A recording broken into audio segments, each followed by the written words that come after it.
as always, just hoping it's going to go better this time. Have extra stamina. The shrine effect, which is really mostly about money. And what do we get today? Right. Tune. So that when I get if I get the cloak closet, I can take it, get the candle lighter, come back and try and do the puzzle down there. I say puzzle, but I don't know if it's any more involved than just trying to light as many candles as possible.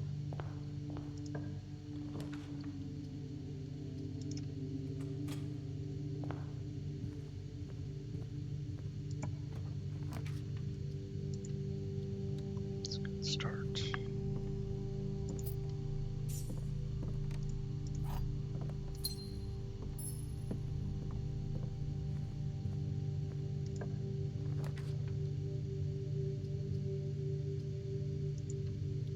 Let's go ahead.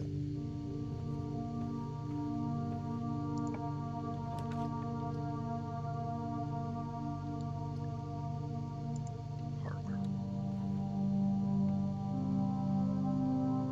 Gems are in the white box. There are two statements are both true. Gems are not in the blue box. Okay. If they are in the white box, then they would all be true, and that's not good. If they're in the black box, then this is true. This is false. This is false. If they're in the white box, then this is true. Then they're all true. If they're in the blue box, then this is false, false, and false. Okay, so the only one that has both is the black.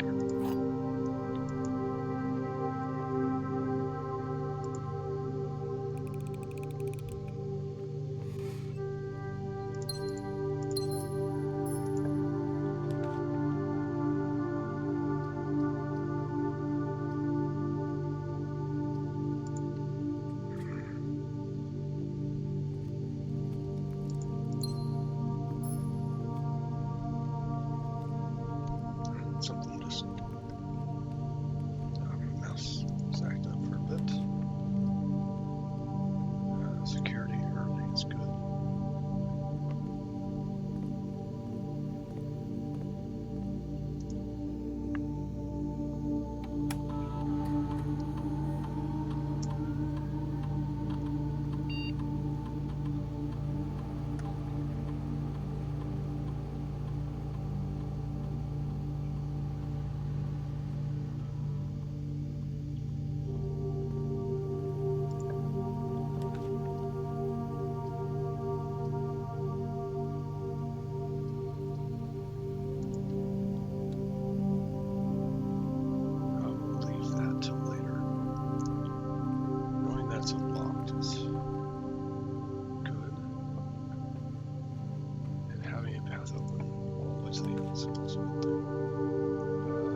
That's Clara, isn't it?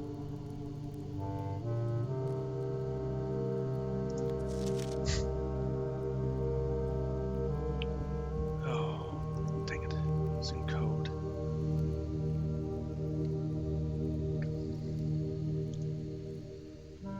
Okay.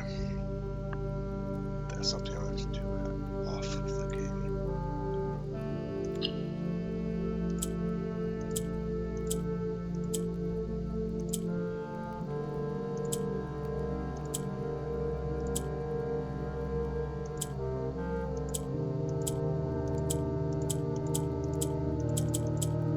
Okay, reset.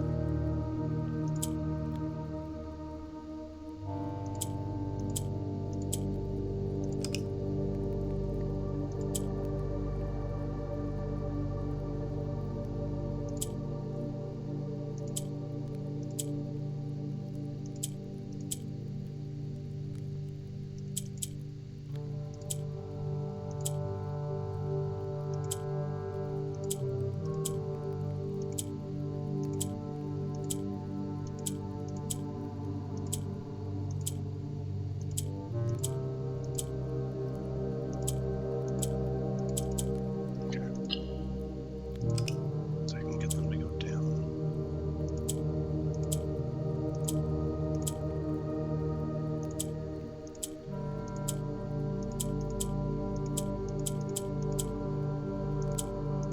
There we go.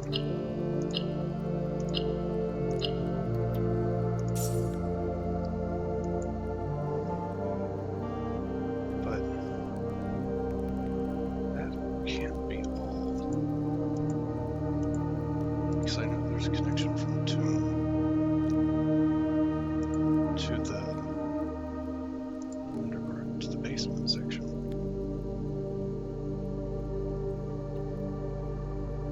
I'm gonna have to work on that code message another time. I think maybe that 9 up, 3 up that was on one of the letters might be the hint. But I know there's more down here.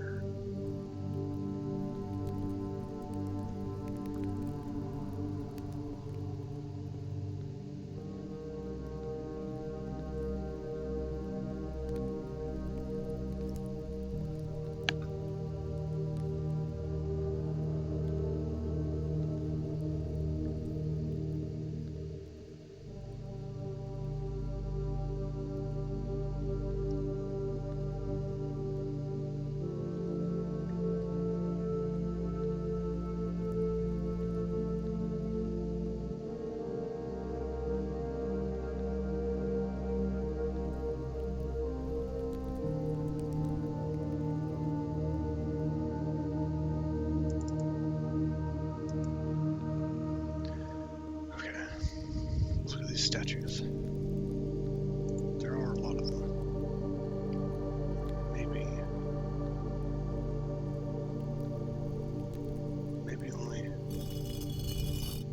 if I don't hit only the ones that I think match the ones that we saw in the chapel.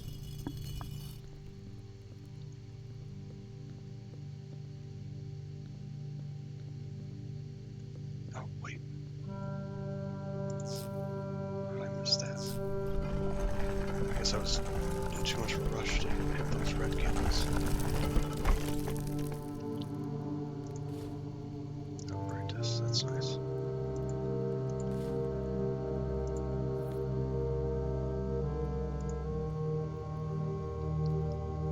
Okay, back to the thing with the statues.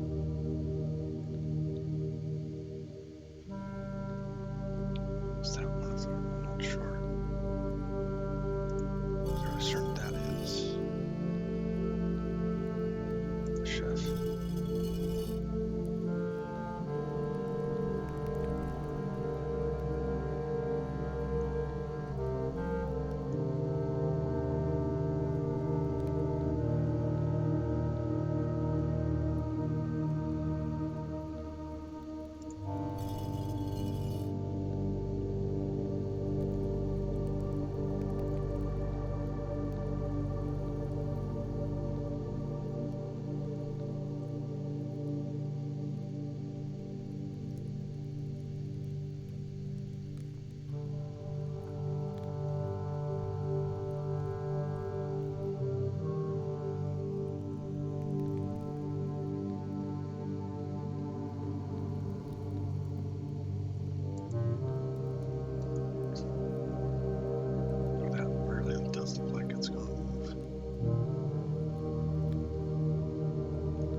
concerned about that.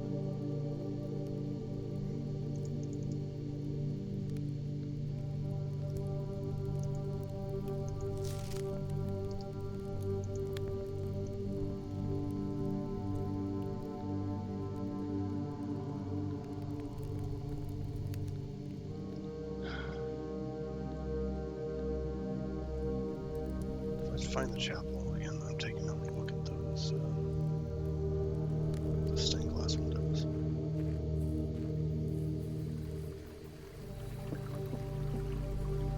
At least I have the upgrade disc. So that's the direction I'm going. Let's find out what this is.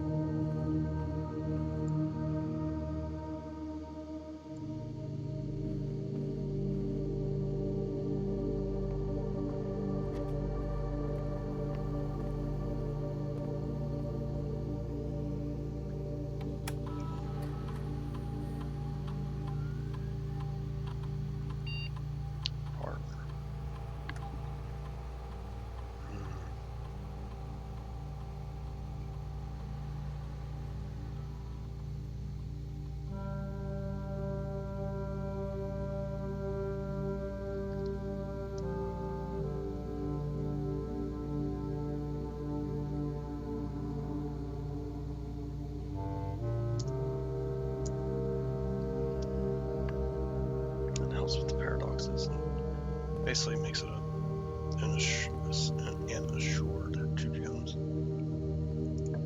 Still, other nice to have some more interesting. Let's take the passageway.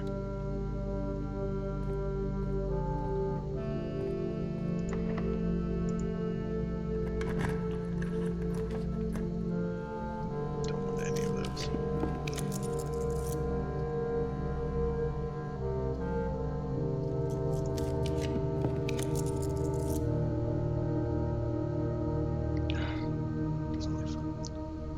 Let's take the chapel because I did want to see it again.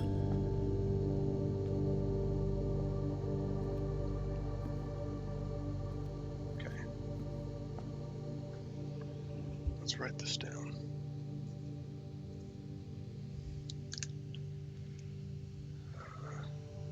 That's 5, 2, 3, 6, 4. 1, 7, okay.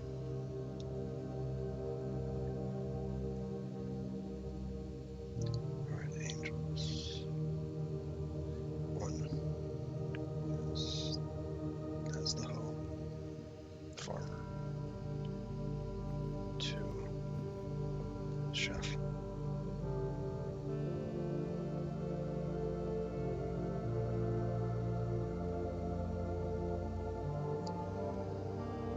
3, farm with pitchfork.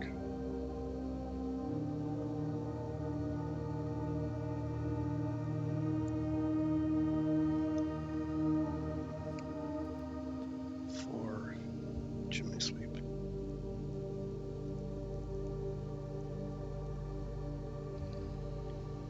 5,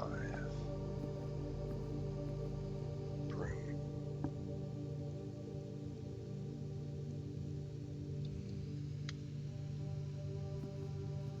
6, the jockey.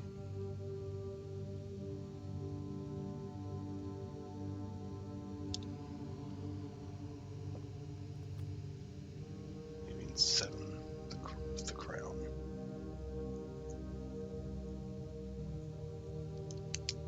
Okay. So let's go do that. Did I get it all right? Pretty sure I did. Oh look, security door already. Oh, that was 5, so like halfway.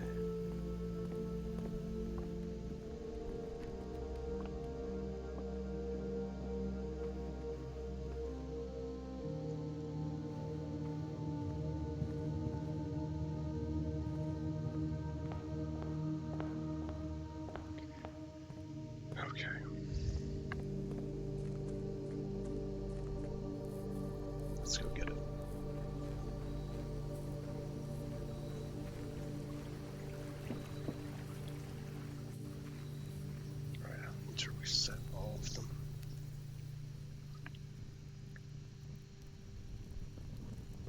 Try again. Alright. 1, 2, 3.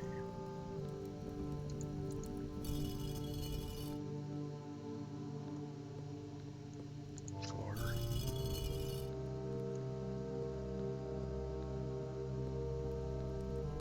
5. 6. 7. Now, the first is the one with the hoe.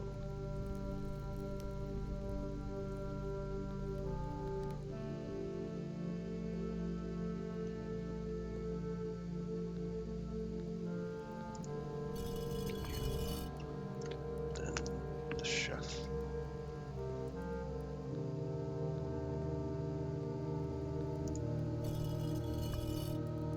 Then the pitchfork.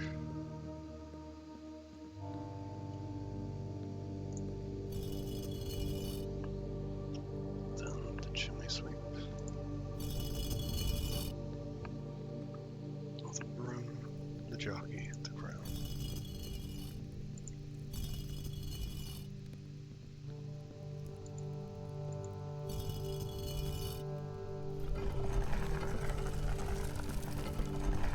There we go.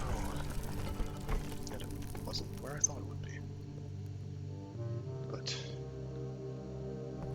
I have a new space.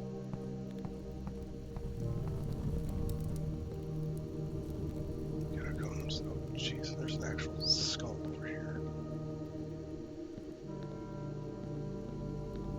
Multiple actual skulls.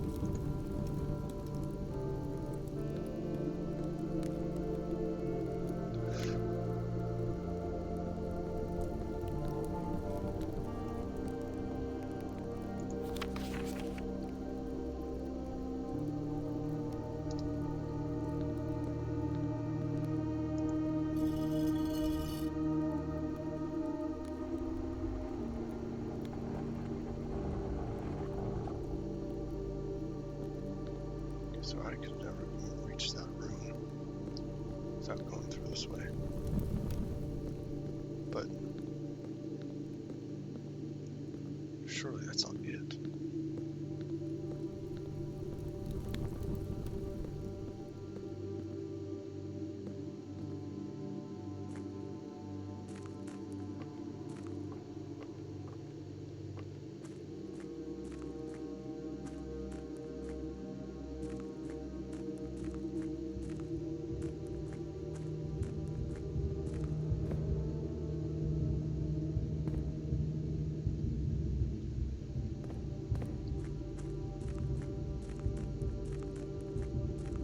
Heartbeat soundtrack's back.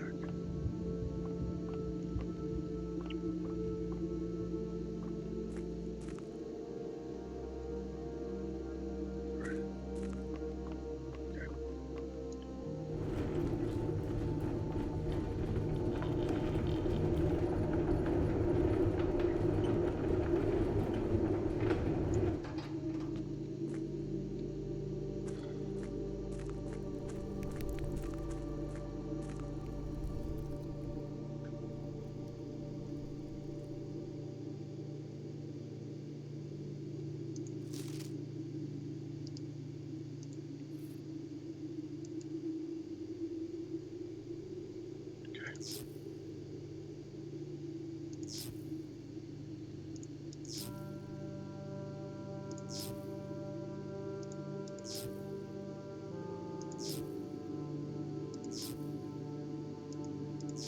Alright, all of them set. Stairway. And the secret.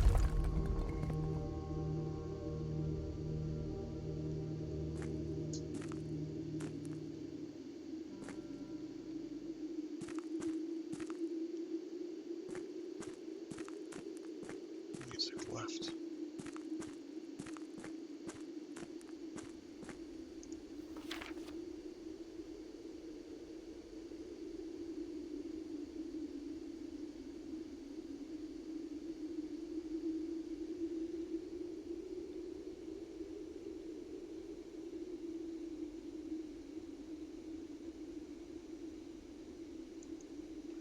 Thomas Sinclair is the one who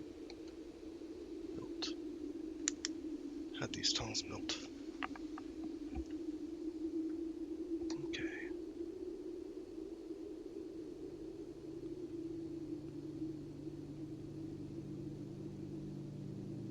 The tunnels built.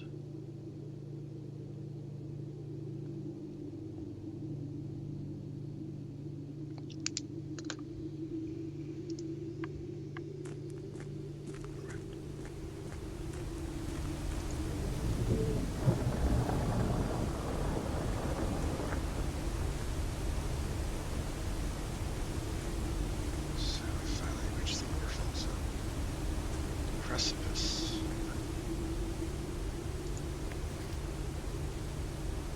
Do not remove from sight the realms and ruins of the past. I too fire.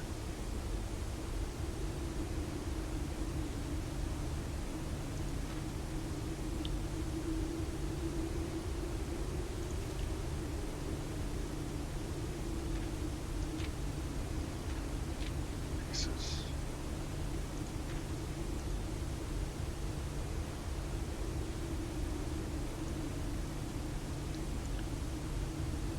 Banner's martial fog.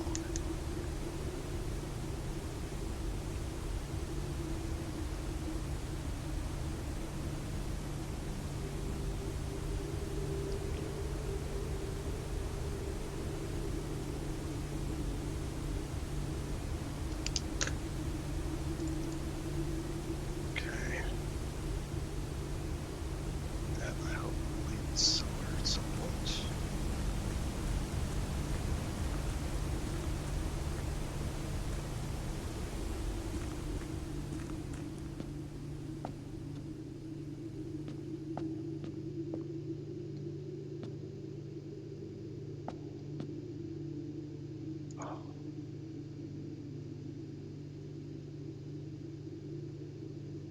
Chess pieces.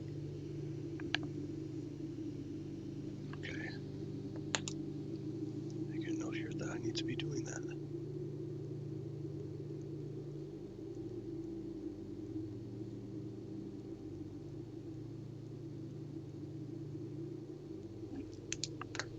Because I don't think I can. Unless I guess, I don't think I can do anything with that. Not right now, anyway.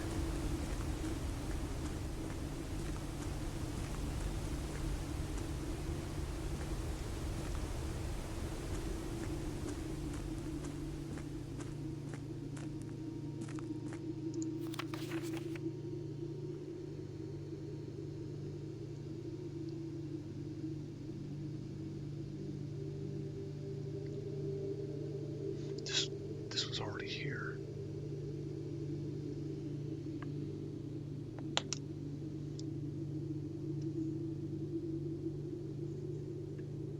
Okay, ruins already here.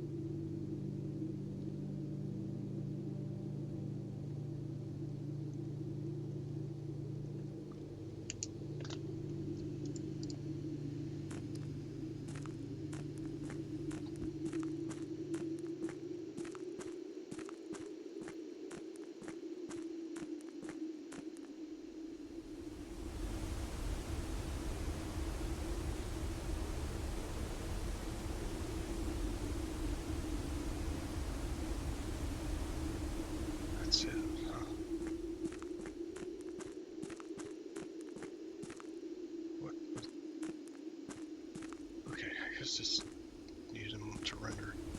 That freaked me out just for a moment.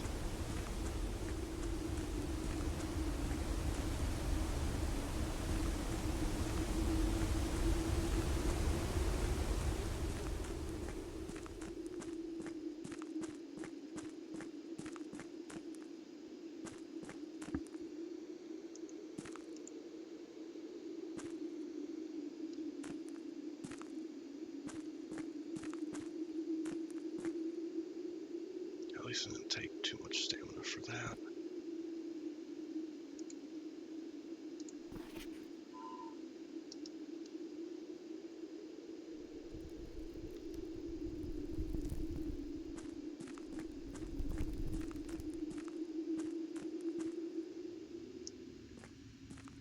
reservoir. I hope it'll let me take that boat moment. Let's go look over here. It's flooded.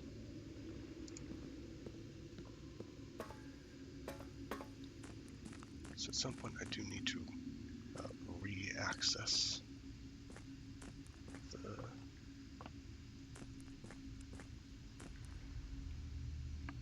come on, Simon. It's not that. Okay. Next time in the pump room, I need to drain just a little bit out of the reservoir. Put it someplace else.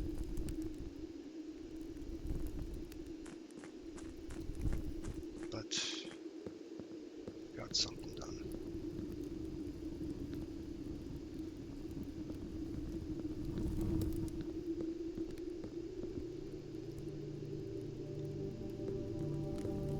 Very nice to have access to all of this now. Hope that this room in the tomb remains open.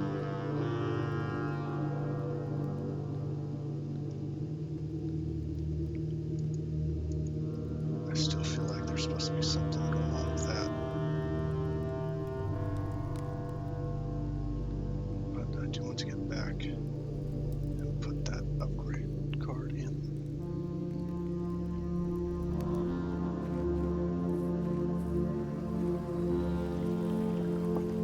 Wish I had locked a more permanent path. It's kind of what we're missing, like the excitement of getting to open the garage and have the west side open there hasn't been repeated yet. That's a shame. I kind of had a bit with the foundation, but it doesn't quite match it.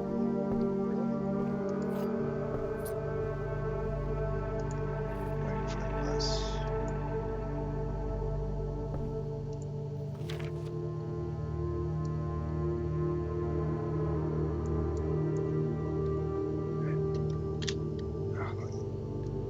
Must be dying. Yeah. I already figured all that out.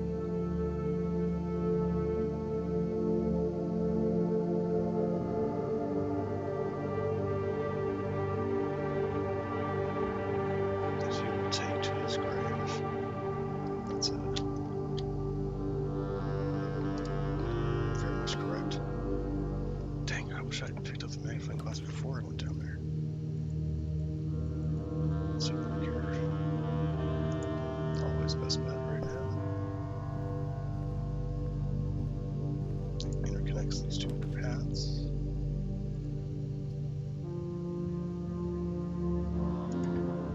No, can't do the patio. I don't want a dead end yet.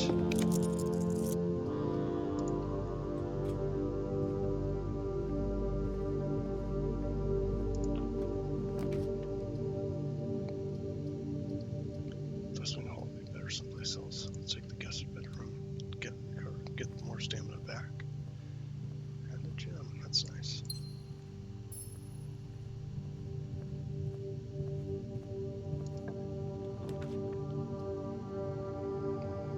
Honestly, West Wing Hall would do best.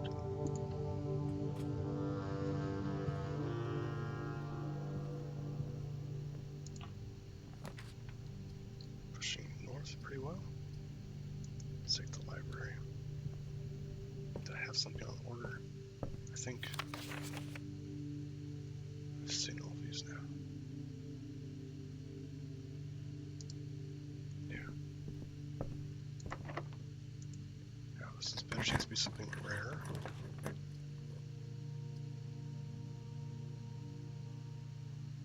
Yes, the bookshop.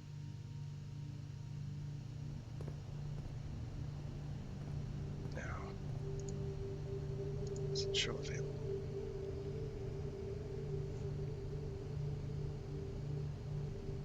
I might, if I play my cards right, be able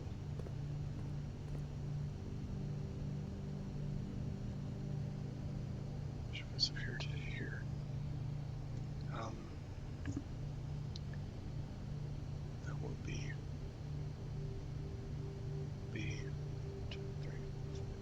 6. B6, I'm going to write that down.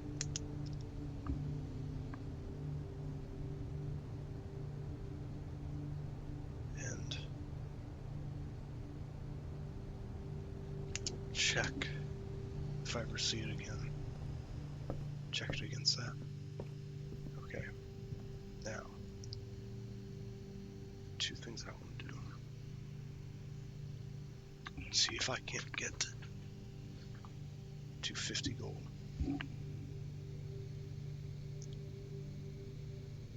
And I want to make sure I go back to the security room and get that upgrade disc in. Don't have a shovel.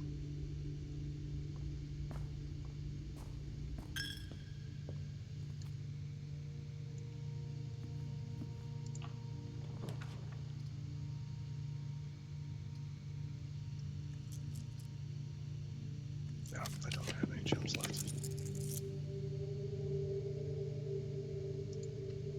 Make the diner. And I will potentially come back for it.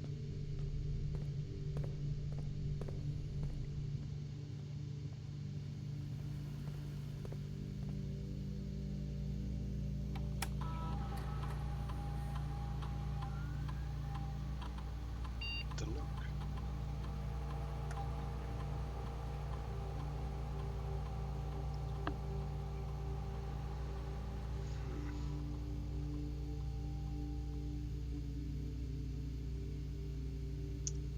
Let's do the breakfast nook. That way it serves 2 purposes. Now let's go to the den.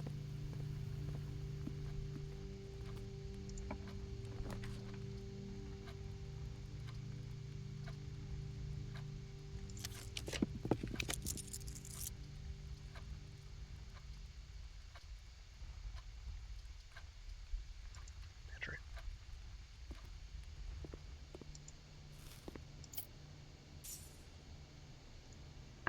You run some numbers here. Can I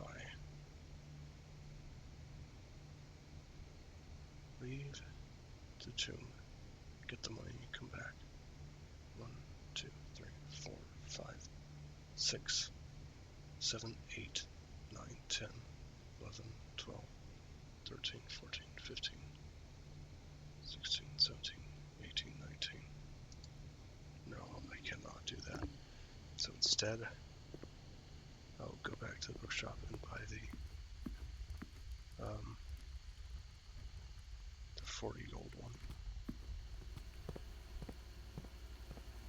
Or I can gamble, break open the bank. Oh, okay, I didn't realize I still had.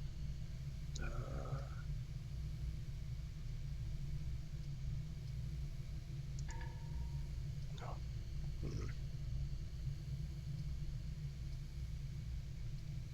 1, 2, 3, 4. No. It doesn't matter.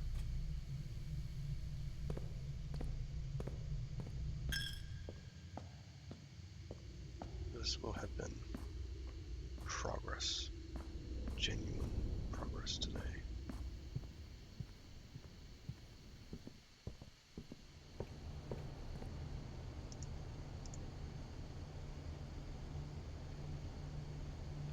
Just short.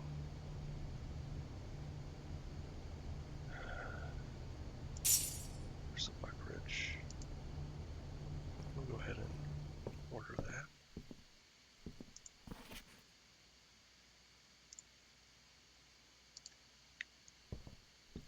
And that will be a day. What is our time? About an hour.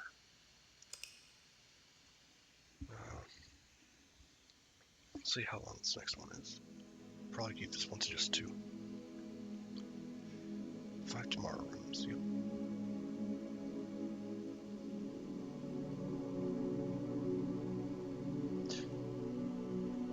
I didn't have enough stamina to get back to the coat check. So, nice as it would have been to put something back.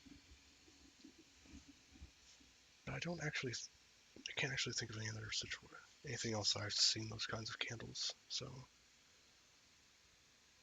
I don't know.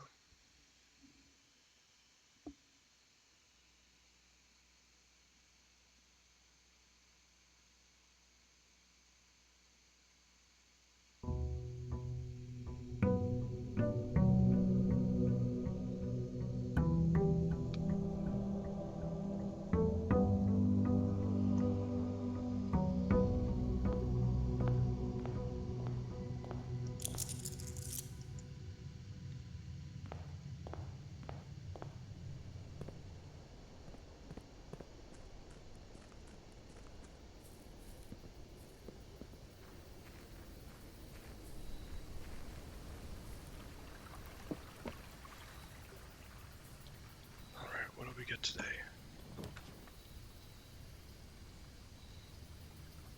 Let's actually do the schoolhouse. Haven't done that again for a bit.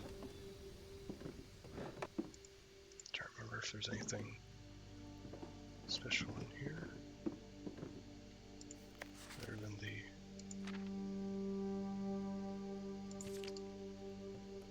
notes. Is there something in the drawers? No.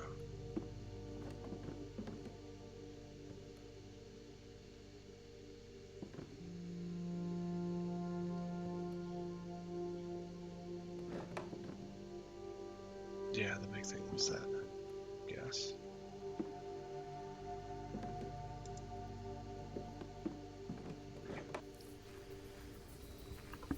Let's go into the classrooms in the pool, which, considering how many hallways I have, it's going to help moving around quite a bit, hopefully.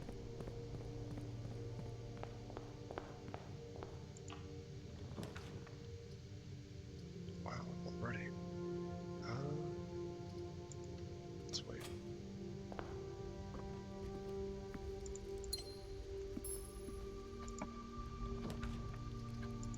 Okay.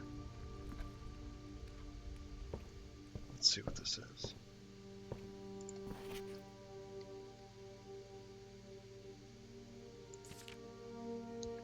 Legend of Blackbridge is one that's well known to be sold as a grand realm. Versions of this tale have been passed down from generation to generation. Okay.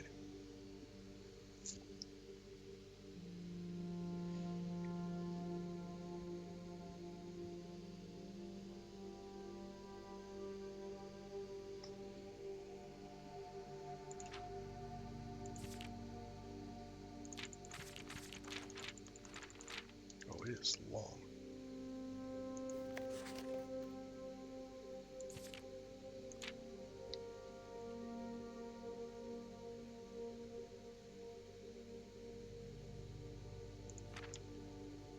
Alright. Many years ago, before peace had become a familiar word, there lived a group of rogues so wayward that the locals deemed them inappropriate to call their number the Unholy Hounds. They were feral outlaws composed of society's worst, a time when society was at its worst, and for each crime that the fearful travelers credited to the group, a dozen more lay unclaimed, each worse than the last. For the gentry, however, who often value their coffers more than their companions, no crime could measure more wicked than the group's primary enterprise, high-road robbery. One such member of this band was a rogues was a boy of 13 years, Jesper, who had not been lucky in life, having lost two brothers to war and parents in famine. In the years of hunger that followed, Jesper lived in a gutter behind the churchyard, relying on the nourishment of scurrying bugs and weeds harvested from the cracks of the alleyway to sustain his pitiful existence. It is not surprising that a child aiming to escape such hardships would take any easy road out, an easy and well-traveled road paved with temptations leading out of the city into the gentrylands where loose purse strings entwine with the strands of salvation and glisten equally with the hope of opportunity. It was this road that eventually led Jesper to the end of his youth, a hidden cave at the bottom of Blackbridge Canyon. It was here where he met his surrogate family and saviors, that notorious gang of godless outlaws known as the Unholy Hounds.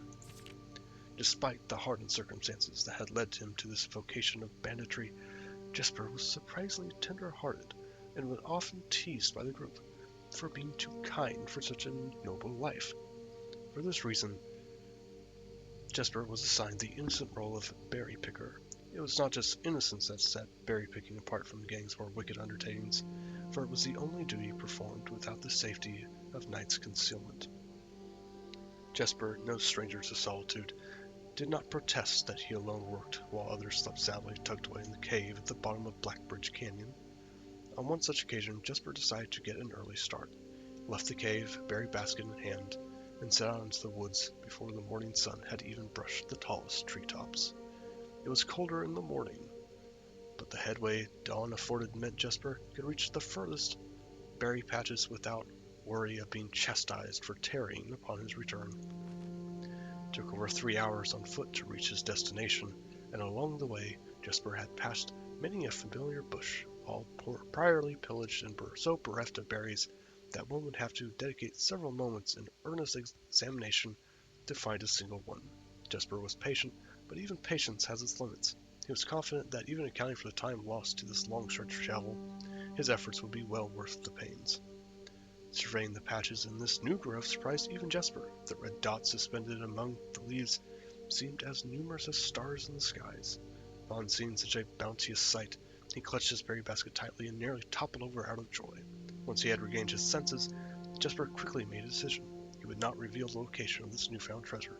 Instead, he would earn the respect of his confederates who, upon seeing his yield, might attribute the success to hard work. Smiling at his plan, Jesper set off to fill his basket and was making steady strides in this task when the thundering hoofs interrupted him. A carriage is approaching. The thought of it made Jesper freeze. Had he been so enchanted by his discovery he had neglected to observe his surroundings? How could a roadway be so close? He ducked down and crept toward the impending sound, hiding behind one of the larger bushes nearby. It was only a moment before the sound source revealed itself.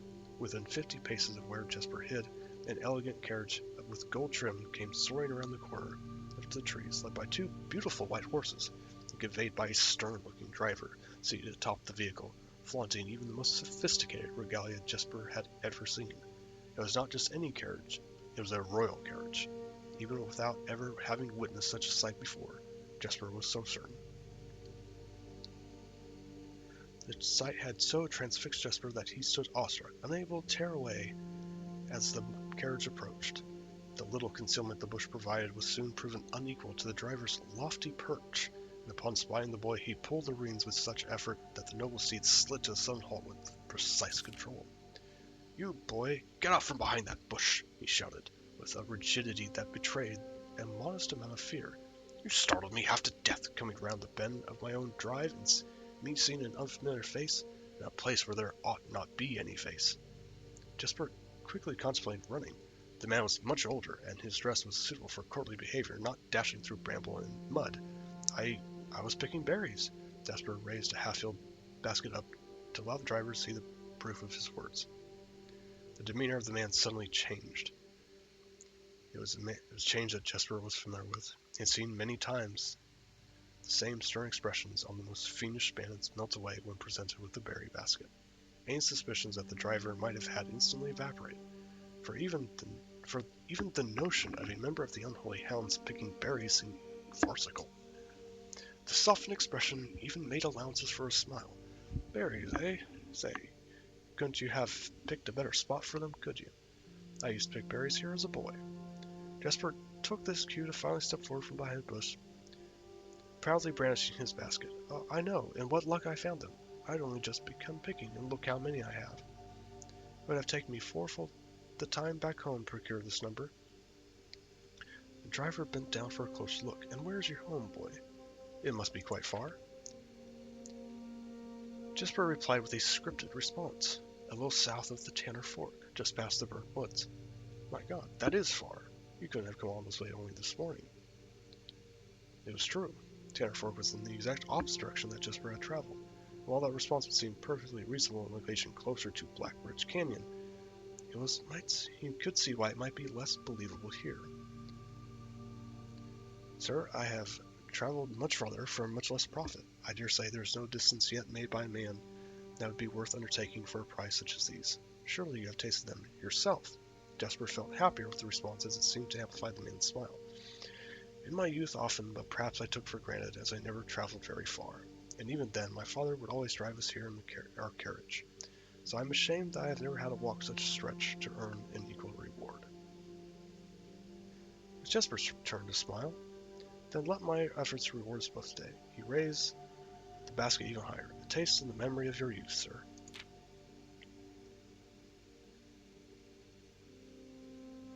The driver chuckled and removed one glove, bending over the seat to reach down to the basket. At the moment his fingers touched the first berry, the dagger in turn met his throat, cutting through a superficial layer of skin and drawing blood. Jasper caught the man's startled eyes, and for that taste I will have your purse, sir, in the memory of my youth. The driver's arm had gone stiff, his chin raised and trembling, more frightened than he had ever been before, unable or incapable of speaking. He did not respond to the boy. Perhaps he did not think his jaw could afford to be engaged at this particular time. Jasper let the basket drop, freeing his other hand to probe the man's pockets. Do not mistake me, sir. I will not kill you if you give me no cause. Though I will admit, the thought of taking your carriage to you and leaving you with the indignity of walking appeals to me. Unable to find the purse in the man's coat, Jasper pivoted to search the seat under him. Why have you no purse on your person? The driver slowly raised his hand cautiously, pointing toward the carriage door behind him. Jasper lowered the knife edge a small degree to allow the man to speak, which he did in turn softly. There's a lockbox in the carriage. Well, come down then and grant me the courtesy of sparing your life and binding your hands. The concession I assure you of my tender heart, for it would be much easier to slit your throat. The man started to comply, slowly lowering himself down from the driver's seat of the carriage. Once down, Jasper guided him away from the carriage to a nearby tree, instructed him to get on knees and put his hands behind his back. Excusing his inexperience, the man indulged Jasper while he figured out how to adequately bind him. The smile of kindness Jasper had seen in this man's face, now nothing more than distant memory, and replaced cold, dark eyes displaying no emotion. I wonder, shall I grant you the same clemency you showed me? Jasper stopped, surprised by the question, but ignored it. Secured the final bindings, then hastily returned to the carriage. With one hand on the door's handle, he turned back to the man. If there is no lockbox, there will be no clemency. Inside, the carriage was surprisingly dusty and unswept, a stark contrast to the elegant and polished golden facade of the exterior. It had apparently been many years since a passenger had enjoyed passage in this vehicle. This all but confirmed what Jasper had suspected. The driver of this carriage was not a liveried servant in the employ of some greater master, and in curiosity that this observation might have further produced was quickly abandoned upon seeing what rested under the carriage back seat, a large wooden lockbox. Despite its hefty appearance, the box was surprisingly easy to handle. Within a few minutes, Jasper had dislodged it from its hold and carried it out into the sunlight. Inspecting the box carefully, two observations were made. Totemic symbols carved on all four sides of the box hinted that the box was very old and likely not created by Orindian hands. It reminded him of artifacts from the old world that was presumably crafted in one of the ancient realms. Secondly, the box was secured by a rusted yet robust padlock and not easily opened without a key. Jasper looked over to see the driver quietly observing from his indentured position. Do you perhaps have a key that you could provide me to open this box? Without emotion, the driver replied, There is no key to that box. Jasper stood up. Easy enough, then. He headed over to a nearby rock of sizable dimensions and lifted the stone up, carrying it back to the box. If there was ever a time when that a lock had been resistant to brute force, it wasn't recent. With one hit, the stone had shattered the rusted lock.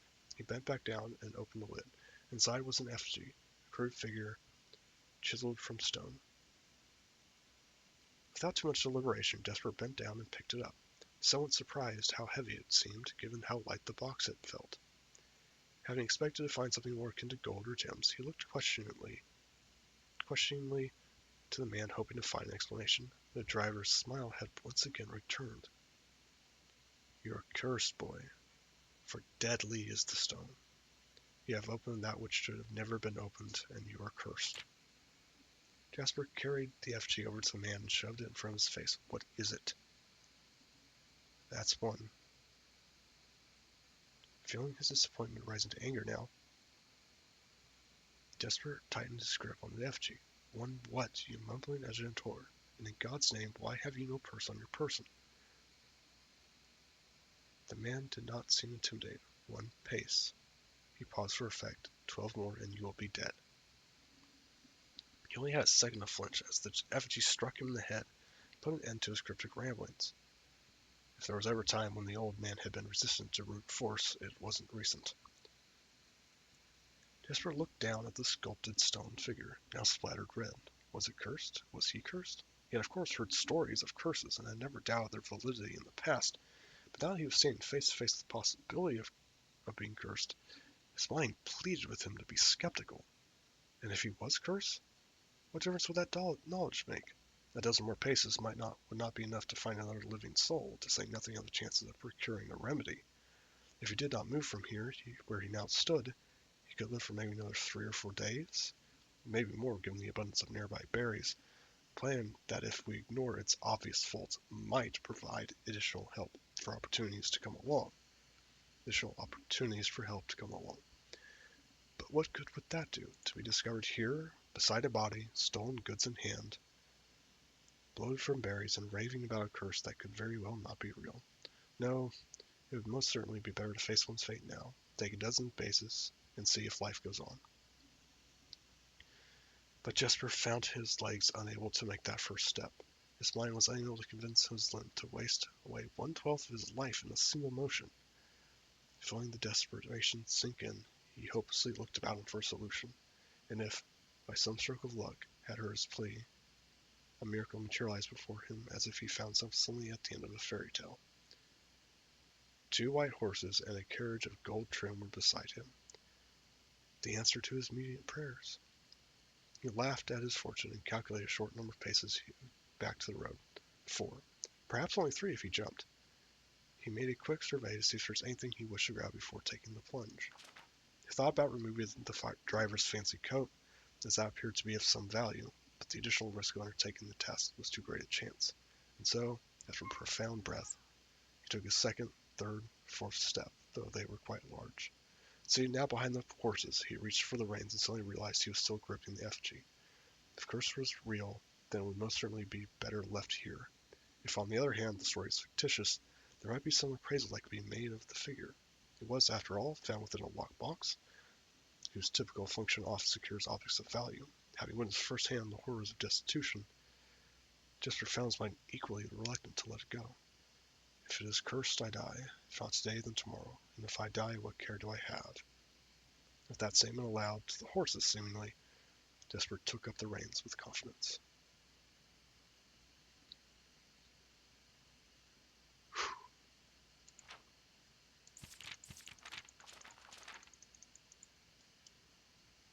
Okay, I am going to walk a bit and come back and read the next section. I might even cut out part of it and make it separate from the main video.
Having to rest my voice a little bit.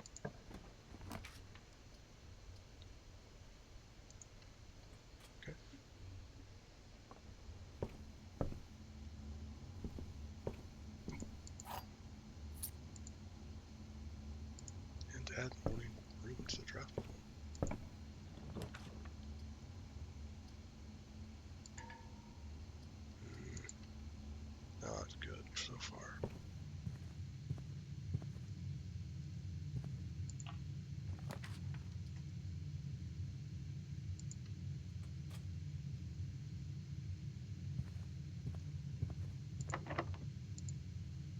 Definitely want to connect to the foundation.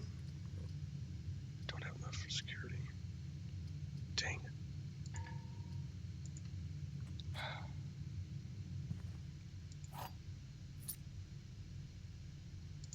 Oh, shovel.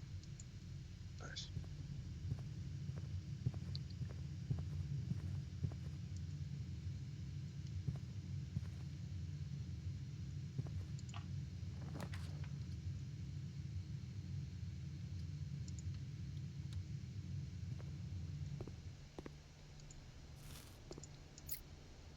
This might not be much of a day. Not the way this is going.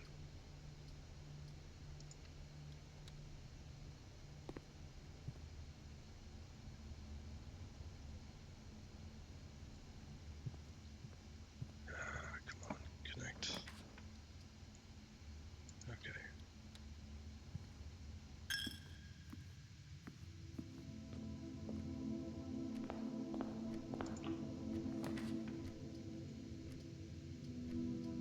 Alright, secret passage will not be of any use to me. None of these are actually in use here because it just isn't a use.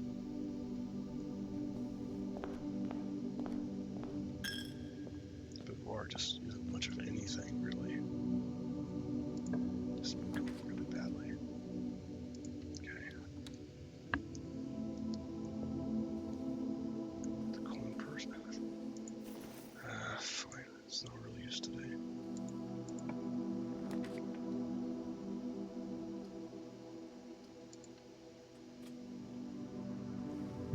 Come on.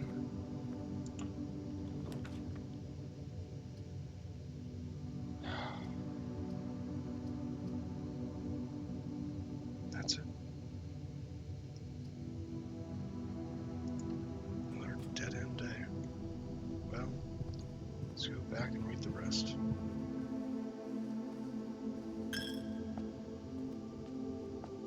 It's just a real shame. Just over and over again, just isn't working.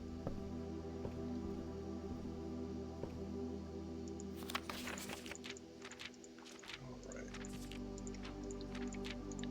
Part 2.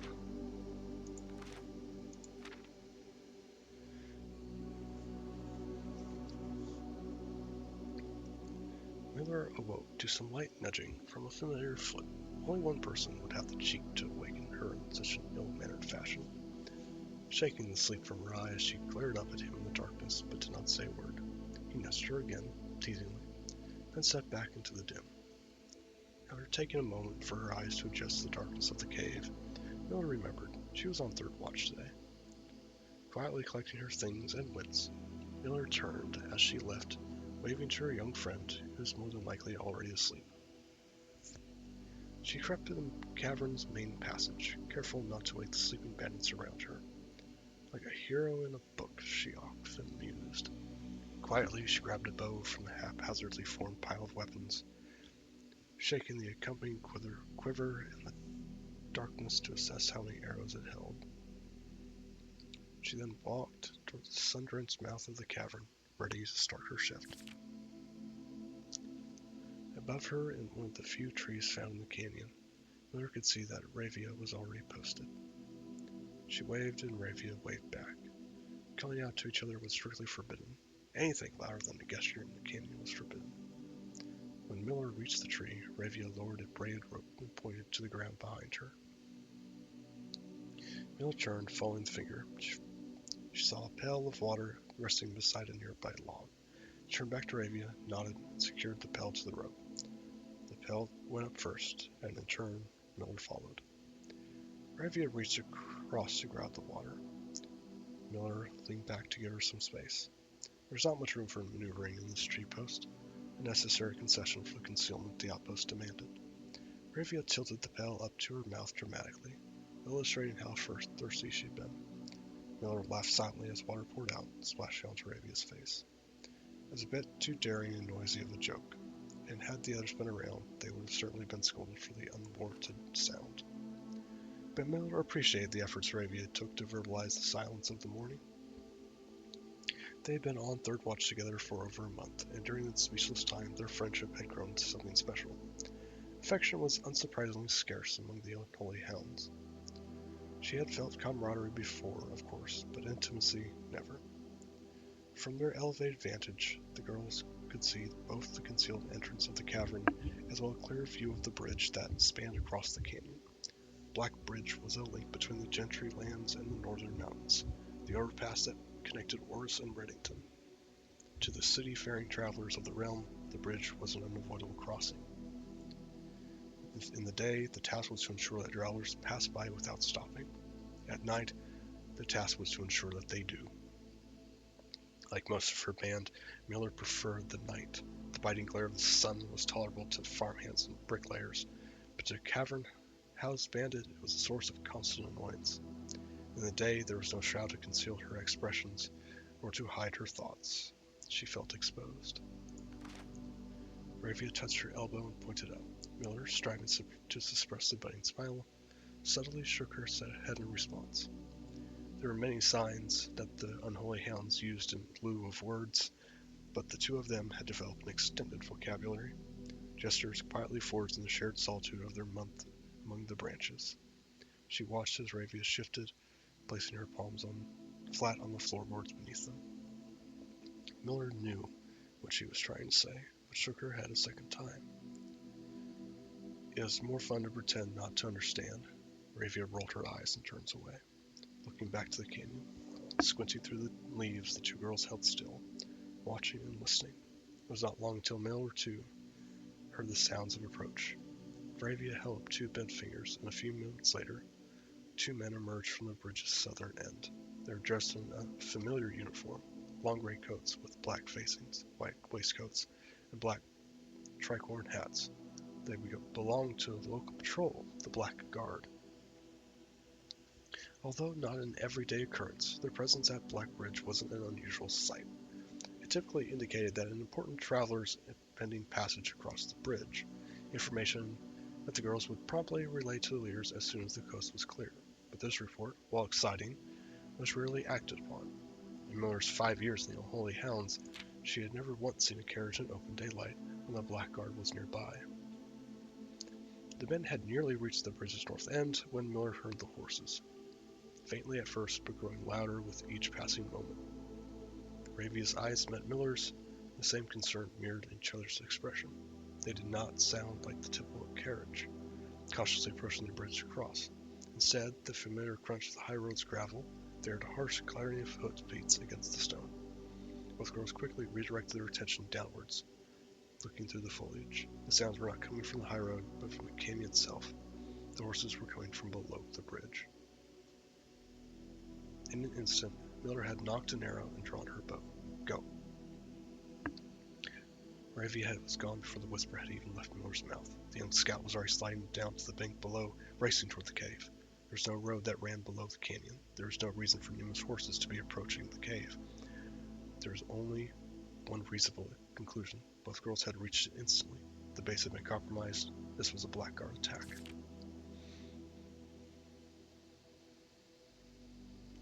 The moment the horses came into view, Miller let loose her first arrow.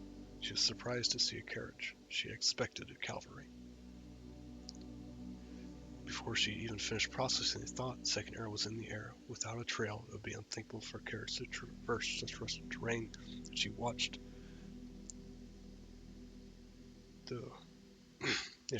as the wheels jolted over rocky riverbed.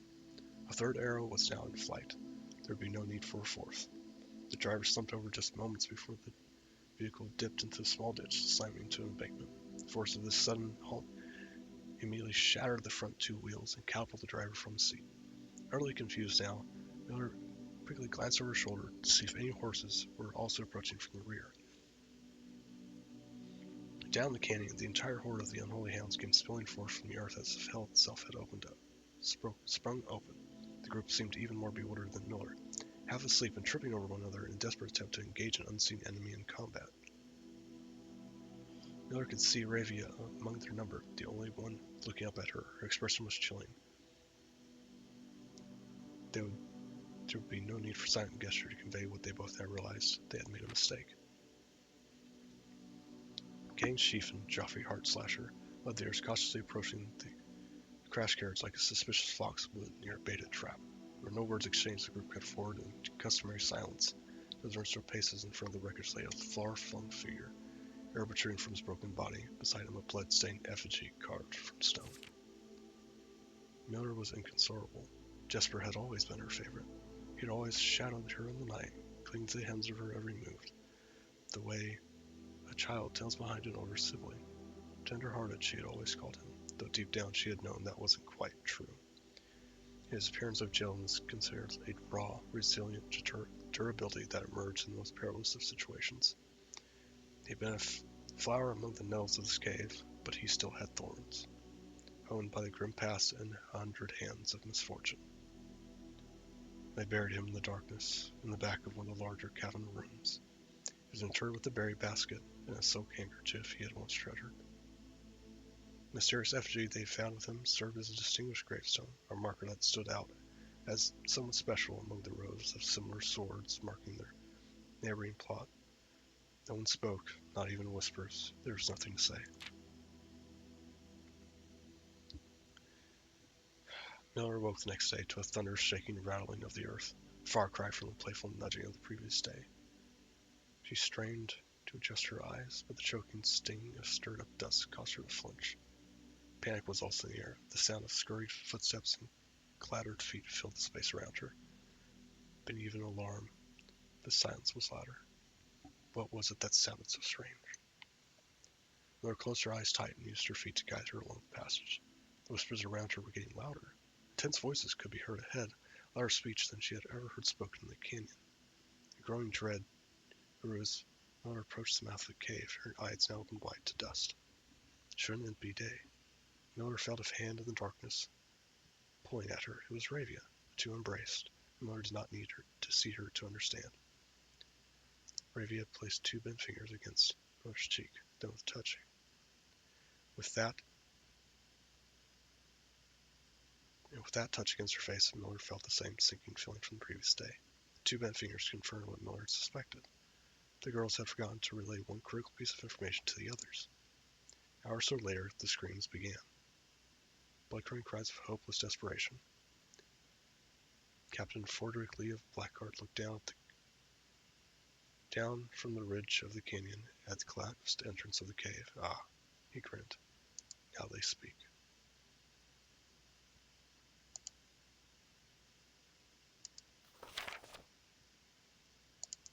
Oh, that was awful. Though,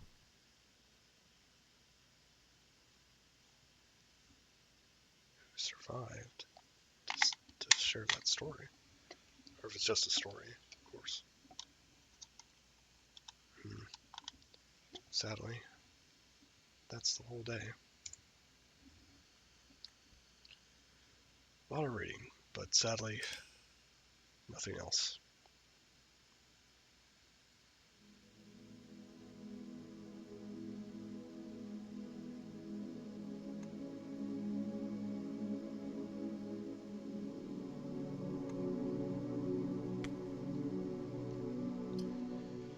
Well, if you've been watching, as always, thank you very much for watching.